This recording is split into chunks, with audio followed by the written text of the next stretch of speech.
Welcome to the presentation. Hello. How are you all doing today? Stop that. Sure. Okay. Yeah, it spins around. Hi. Basically, you could hit twice. I don't care. So you make it. Awesome. All right. Well, should we get started? Oh, let's get started. Okay, so this picture, what does it make you think of? Stress. Home Alone? Okay. So, who has felt like this person before? Yeah? Every day. Yeah. Okay, what makes you stressed? What are some Kids. school, kids, Work. babies, money, good one. I'm a little stressed right now, but there are some other ideas that I came up with. When I'm driving, that makes me really stressed. Ooh, roundabout. Yeah. Or Traffic. school, that makes me really stressed. Any sort of work deadlines or church deadlines or school deadlines. And of course, my biggest stressors are my kids. Say hi.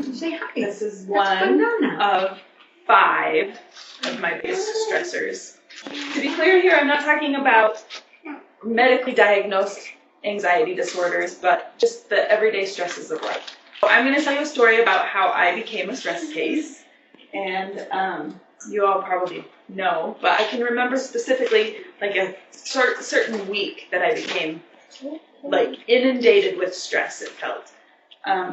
Of course, I had him in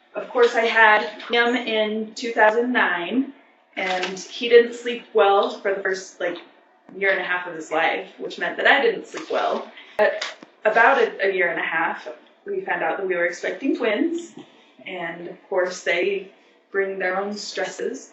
After they were born, 6 months later, Mike had to go to Virginia for work, and we decided to take the whole family. That was not well thought out, because we had to get us, all of our stuff, 3 car seats, 2 strollers, a pack and play, toys, everything that we would need for 6 weeks across the country, and just the 2 of us could take it all.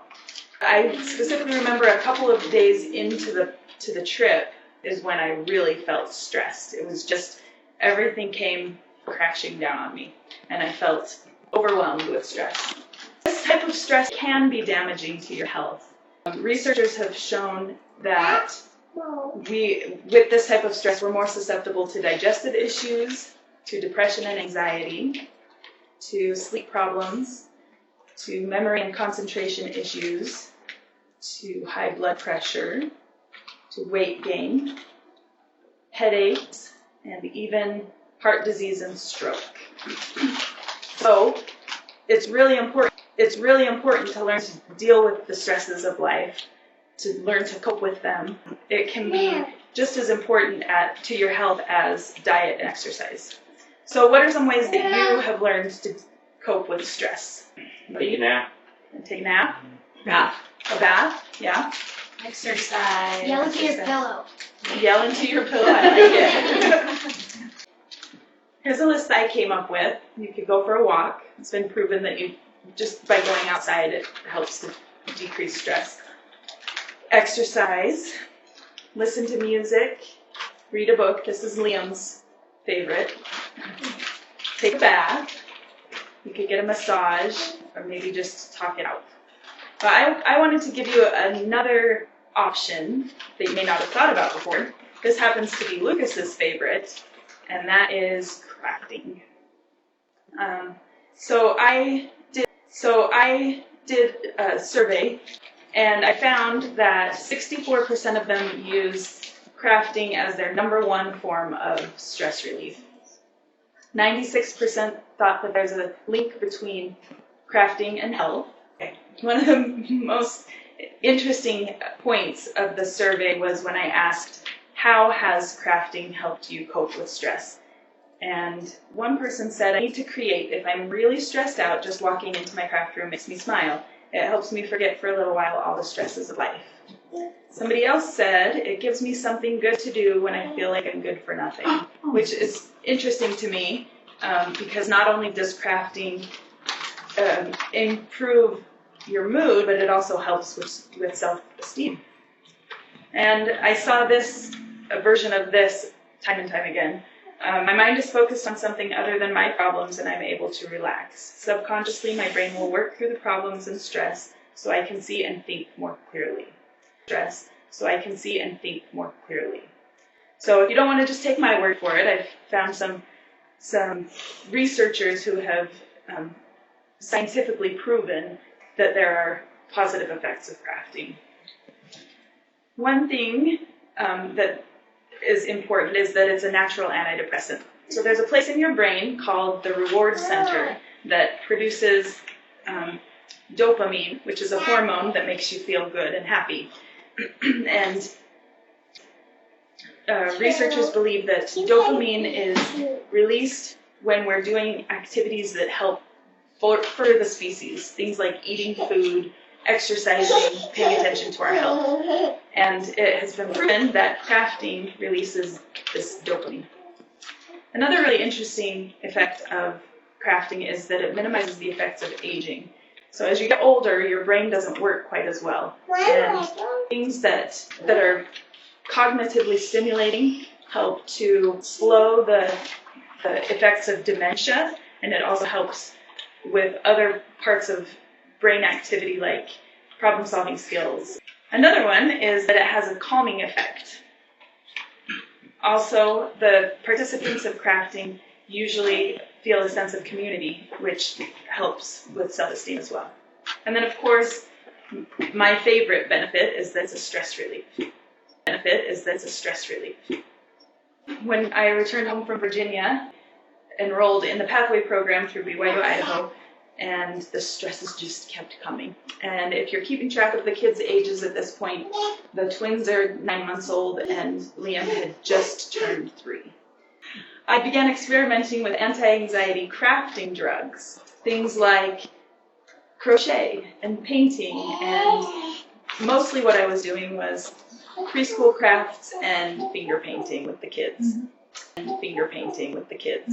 About a year later, I would say, I found out I was pregnant with my 4th baby, and the stresses just kept coming.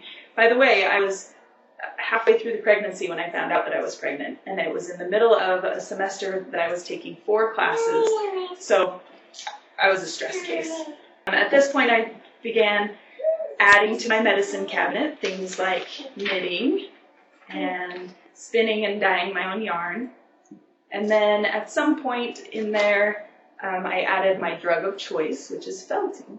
And I know you guys know what felting is, but most of the time when I say that I'm a felter, people look at me like I have 10 heads. So here is the definition of felt. It's a non-woven fabric of wool, fur, or hair matted together by heat, moisture, and great pressure.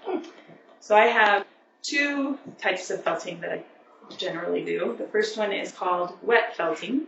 And you take fibers like these are wool fibers, and you lay them out into some design, and then you use water, pressure, friction, and create fabric.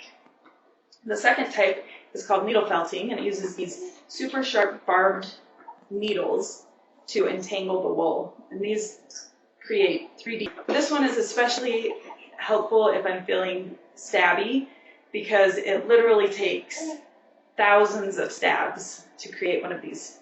Something else that's kind of interesting about needle felting is that it's becoming really popular as a form of stress relief amongst other crafters.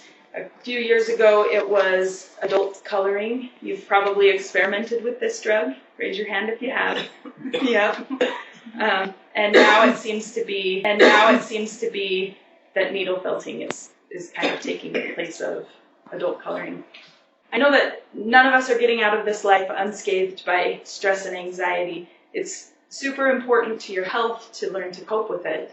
And there are lots of different ways of coping with it, but next time you're feeling a little bit stabby, maybe take a walk to the craft store, pick up your prescription, and craft a healthier you. Yay!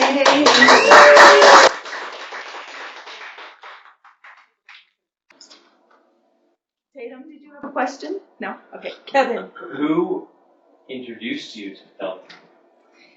So, I was crocheting a lot, and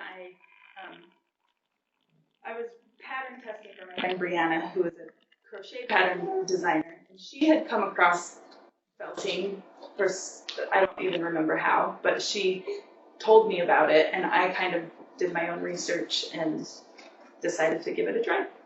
Yeah. Decided to give it a try. Yeah. Whitney. How do you balance everything? Being a mom, being a wife, being a crafter, school. How do you do it? Not very well. I don't know. I don't know the answer to that question.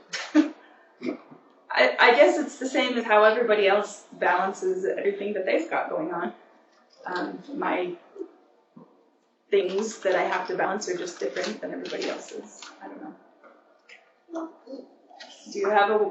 Is there a big demand for the, Yeah.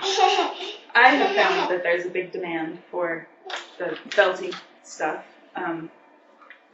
Early on in my career, I guess, I got involved with some groups on Facebook who are searching for these type of things. And so, yeah, I've had to scale back, in fact, because there's been too much work.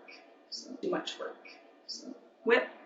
Do you plan to continue this even up until after your, is this the business aspect of things? Is it something that's going to continue once you get into your career of choice and once your kids are raised? What do you have planned for your future? I don't know. See, I have to create. I have to keep doing crafty things because that's just it really is my crafting or my anti-anxiety drug.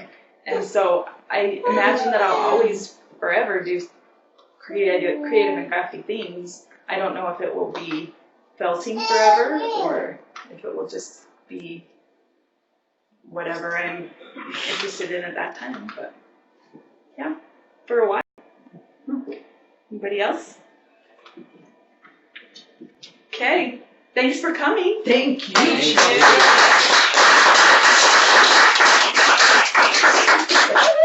Awkward. No, I think that's plenty.